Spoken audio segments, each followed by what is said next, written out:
ka na ika'y mawiwili. So mga par, excited na nga po ang dating WBO Featherweight Champion Robeisy Ramirez na bawiin ang kanyang WBO title sa kamay ni Rafael Espinosa sa paparating na bakbakan nila sa linggo sa boxing event ng Top Rank Promotion. Ano yan ang Cuban boxer mga idol? Hindi na daw nito uulitin ang kanyang huling pagkakamali sa laban nito kay Espinosa, kung saan binigyan niya ito ng pagkakataon na makabawi sa huling round. Kaya nakalamang ito ng 1 punto sa mga judges at nakuha ang panalo. Sa ngayon daw mga idol, focus daw si Ramirez na maging kampiyon ulit sa 126 pounds. At sana daw mga idol makakuha ito ng isang unification fight kapag nanalo siya sa laban sa linggo. Bagamat natanong naman si Robeisy Ramirez mga idol kung nasa radar ba nito ang Super Bantamweight Undisputed Champion Naoya Inoue na labanan kapag umakyat ang Hapones sa featherweight, kung saan direkta naman sinabi ni Ramirez mga idol na wala daw talaga siya problema na labanan si Inoue. Maghihintay daw siya mga idol sa abiso kung gusto na lumaban ng Hapones. Wala daw problema mga idol kay Robeisy Ramirez ang timbang, kaya daw nito manatili sa 126 pounds hanggat kailan niya gusto.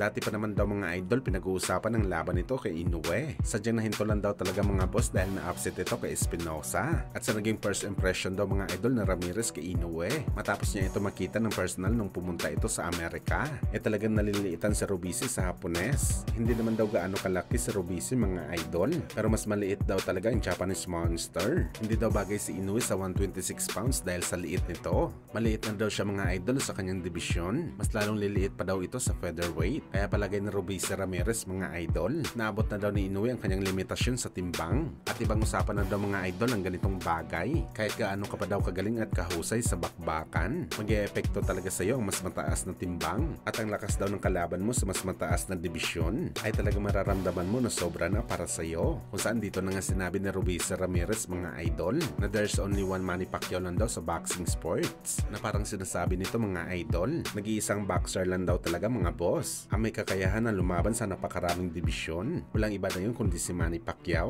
Talagang naisama ni Pacman sa pag-akyat nito ng timbang ang kanyang parehong lakas at bilis sa bakbakan. Maski si Robeisy Ramirez mga idol na paamin na hindi talaga kaya ni Inoue na gayahin kung ano man ang nagawa ng Pinoy legend dati sa kanyang generation. Bagamat kung gusto daw talaga ni Inoue mga idol na lumaban sa 126 pounds, handa daw talaga si Robeisy Ramirez. Meron daw siya husay at bagsik sa bakbakan at kumpiyansa talaga ito mga idol na siya daw talagang tatapos sa history ng Japanese monster sa boxing sports.